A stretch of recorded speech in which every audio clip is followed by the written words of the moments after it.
Hi, ಎಲ್ಲರಿಗೂ ನಮಸ್ಕಾರ.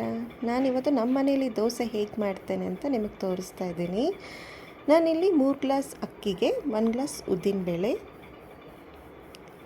ಹಾಗೆ ಹಾಫ್ ಕಪ್ಪಷ್ಟು ಸಾಬುದಾನ, ಇನ್ನು ಹಾಫ್ ಕಪ್ಪಷ್ಟು ದಪ್ಪ ಅವಲಕ್ಕಿ ತೊಗೊಂಡಿದ್ದೀನಿ. ಇದಕ್ಕೆ ದಪ್ಪ ಅವಲಕ್ಕಿನೇ ತೊಗೊಳ್ಳಿ. ಇದು ನಾನು ಮಾಡೋ ಮೆಥಡ್. ಇದು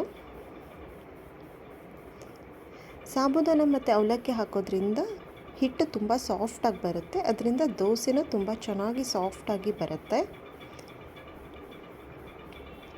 ನಾನು ಇದನ್ನು ಒಂದು 2ರಿಂದ 3 ಸಲ ತೊಳೆದಿದ್ದೀನಿ.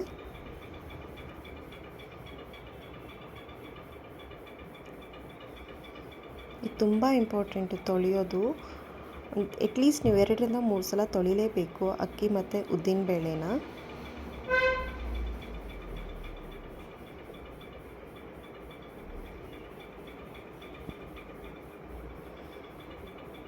ಇದು ನಾನು 6 to 7 ಅವರ್ಸು ನಾನು ನೆನೆ ಹಾಕಿಡ್ತೇನೆ.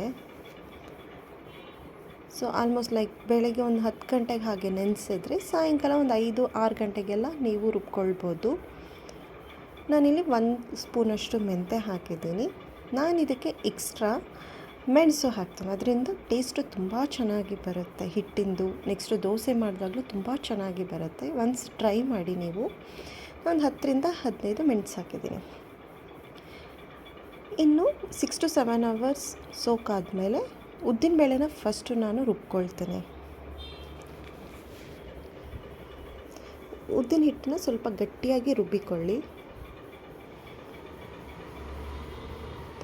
ನೆಕ್ಸ್ಟು ಸಾಬುದಾನಿ ಹಾಗೂ ಅವಲಕ್ಕಿನ ರುಬ್ಕೊಳ್ಬೇಕು. ಅದಾದಮೇಲೆ ಅಕ್ಕಿನ ರುಬ್ಕೊಳ್ಬೇಕು. ಸೊ ನಾನು ಇದನ್ನು ಓವರ್ ನೈಟ್ ಫರ್ಮೆಂಟ್ ಆಗೋಕ್ಕೆ ಬಿಡ್ತೇನೆ.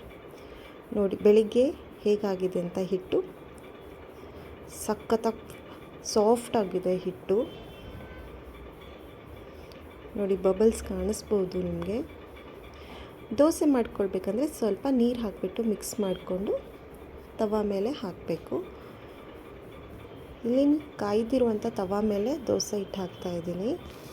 ನೋಡಿ ಇವಾಗ ಬಬಲ್ಸ್ ಹೆಂಗೆ ಬರ್ತಾಯಿದೆ ಅಂತ. ಚಿಕ್ಕ ಮಕ್ಕಳಿಗೆಲ್ಲ ಮೆಣಸು ಹಾಕಿರೋದ್ರಿಂದ ಸಾಲ್ಟ್ ಹಾಕಿ ಹಿಟ್ಟು ಕಲಸಿರ್ತೀವಲ್ಲ, ಸೊ ಹಾಗಾಗಿ ಹಾಗೇನೂ ಕೊಡ್ಬೋದು. ತುಪ್ಪ ಹಾಕಿಬಿಟ್ಟು ಕೊಟ್ಟರೆ ಸಖತ್ತಾಗಿರುತ್ತೆ.